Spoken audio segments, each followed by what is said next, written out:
What's going on, guys? Wade here. We're out in Elkton, South Dakota today with Atlas Preservation on another stop of the 48 tour.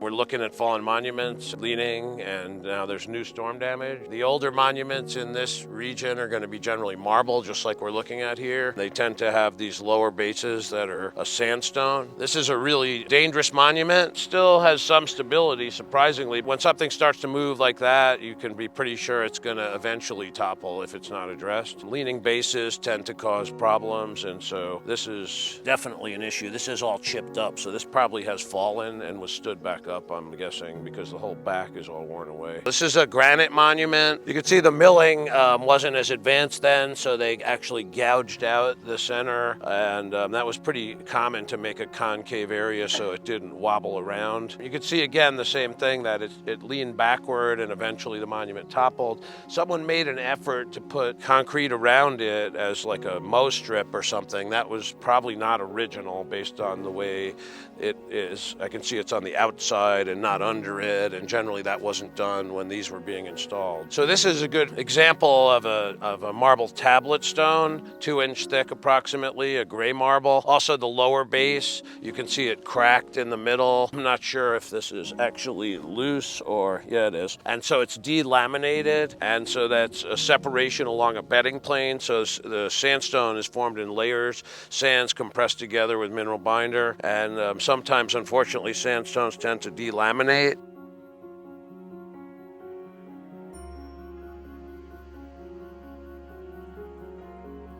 The underlying cause here is the lean. If something leans enough, it's going to fall eventually. And we're seeing so many badly leaning monuments here that the storm finished them, but it didn't cause this base to lean like this. We have a split base in a different dimension, badly leaning monument, really dangerous, getting ready to topple at any time. You can also see, just touch on the markers we're seeing historically. It's nice that they're still here, and I suspect that some of these were moved because usually the footstones would have been 6 feet away from the monument, not right in row with it. And so a lot of historic cemeteries have removed the footstones. So here's a really cool historic monument. You're not going to see this style in modern times.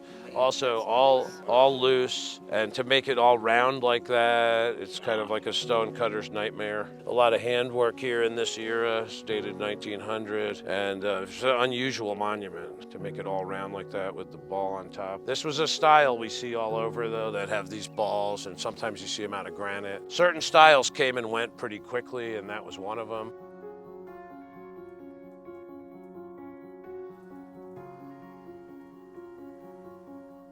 This is called a barrel vault back here, and this is made of cement. So this is kind of a case in point. Larger cemeteries, as early as 1900, started making regulations that things had to be built of natural stone only, that they couldn't be cement, they couldn't be cast or made of bricks. Not everywhere, but there was a movement toward that because of issues like this. Trees can cause a lot of different issues. They keep shade on something. Also, the limbs can fall and break and do damage. I've seen many situations with the roots heaving things, moving it, cracking things, and causing a lot of damage.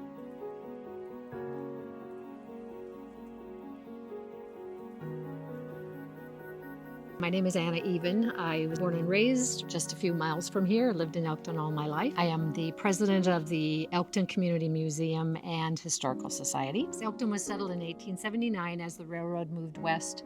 This was one of the first stops. one in South Dakota, inside the state. Yep. So as part of my duties as the president, I write an article for the Elkton Record weekly and look at it from a perspective of some part of history. So going maybe 100 years back or 75 years back. It's an interesting way to learn all the facts that I didn't pay attention to when I was a kid. How long have you been working with the museum? I joined the board in 2010, maybe. Yeah. Someone else aged out, and they picked a. You've got a long time left. Youngie. I do. You do. They needed somebody who was able to kneel down and get up and carry heavy things. And so your connection with the cemetery is just because it's one of the cemeteries in the region? Yes. My parents are buried here. My in-laws, my mother-in-law is buried here. My husband's great-grandma and grandpa are here. Yep. So it's the local family cemetery. connection. Absolutely. Yep.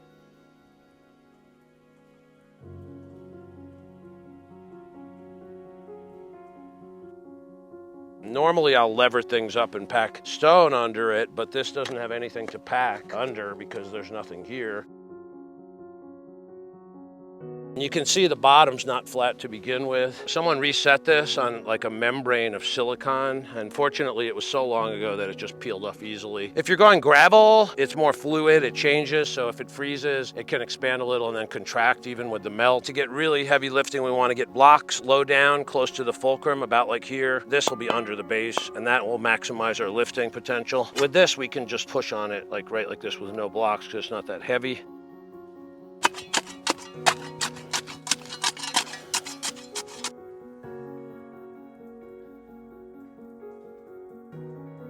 There's a family vault mausoleum that's here on the site, which is really unusual. And above ground one. For somebody like myself who Yes. grew up in the Midwest and grew up in a rural area, this cemetery is very much what I grew up around in terms of its style, its age, and so forth. But to have a mausoleum on the property that's above ground and so forth is highly unusual, especially in a smaller town. So, who was the family that was buried here? Bought the plot and so forth. The first person to build it and to be part of the community was Henry Hines. Okay. He immigrated to Elkton from Germany, very early, one of the first settlers here. He homesteaded some ground north of Elkton, which actually my husband and I own. Really? Okay. Yes. So that's an interesting connection Right. too. But he was a very creative, smart person. So Henry invented a lot of things having to do with farm equipment. Yeah. So he has patents on several different machinery things. But he also invented a flying machine prior to the Wright brothers. Okay. He got it built, he has a plan, he has a patent for it. We have it on display at the museum, all of that Really? information. And he took it to Aurora, which is just a few miles away from here, and convinced a guy to let him use his shop. And they got it to raise up in the air, but they couldn't get it to move forward. Okay. So it floated. Yes, in a way. It did. It got 24 feet in the air, but it wouldn't move. Okay. So he kind of had to give up on it because his investors then said, "Don't think this is going to work." That's fascinating. So he was the one that was the first one that was buried here, and then he has other family members that are buried? The interesting thing about him being buried here is that he had a fear of being buried alive. The lore is that he hired a teenager to come out here for 2 weeks daily to slide open a little door, which we're assuming was somewhere where that Knight plate is, and make sure that he was actually not alive. So a bit eccentric. One of his daughters, Bernice, went on to marry Frank Knight, and their son, Richard, was the governor of South Dakota in the early 70s. That would make sense. If you're an individual that's going to build a flying machine in rural South Dakota in that era, and you are smart enough to do so, have found an investor base, will accept some fears of being buried alive. I'm sure he designed like the gate latch, all of it. He just was a brilliant mind, but a lot of times along with brilliance comes that eccentricity that brings other things. I love being out here because every grave represents a story, and a lot of people will contact our museum and say, "I want to find a gravestone. Don't have any idea where it is." And we really don't have it mapped out. That's something we're working on so that we can just walk down row and find it. So I a lot of times found them in trees, buried under silt, but we found them. So that's part of the service that we offer, is we try to connect people with their genealogy and things like that. Fantastic. Thanks for sharing. This is called a drop wash here, the angle that the stone is tooled at. Most historic monuments have a drop wash on them. That's aesthetic, and it also sheds water away from the stone. Okay, so between monument elemental pieces, we're gonna have spacers. On bigger monuments, it'll stop the pieces from hitting each other and chipping. This is like the lead we saw on the older monuments, called number 2 wedge lead. Now we're gonna take the epoxy putty that was already previously mixed, and we're gonna break this into 4 pieces, and we're gonna put them at contact points. So I'm going to use monument setting compound now around the perimeter, and then we're going to lower it down onto the compound, and that's called setting the monument. That's the actual act of setting the monument.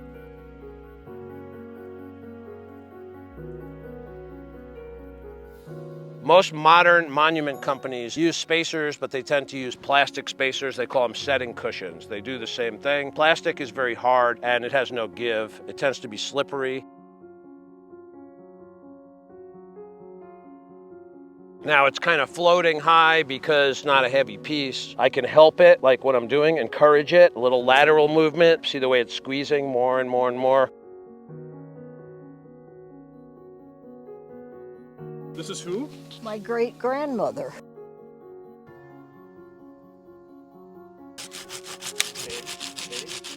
Elkton Opera House. All right, you can pull her out. All right, now let's trim some grass, all right?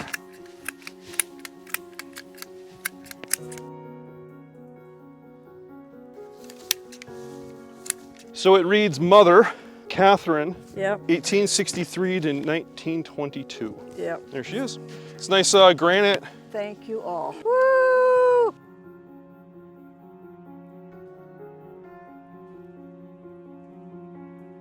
If you squeeze out all the bonding material, then you'll have no bond. Then you defeat the purpose of joining it. Spacers have always been used between monuments in different ways of different materials. Even in historic times, they used things to put between the pieces.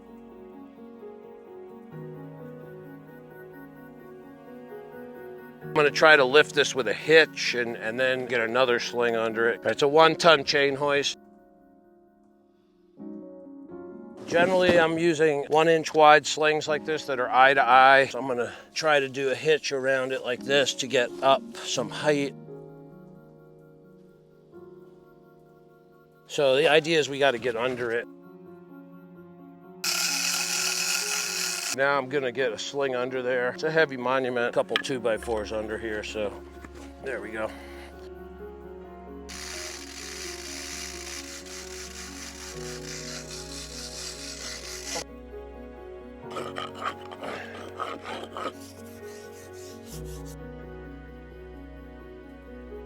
Rinse and just give this a quick dry, and then we're going to set it down on the tarp.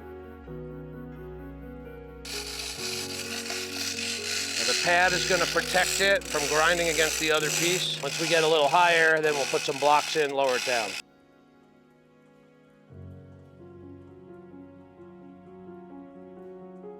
Tip the bar this way so it's not able to jab into me, get my body weight behind it, and I can just nudge the whole monument this way. This base was already pretty good and pretty close to level.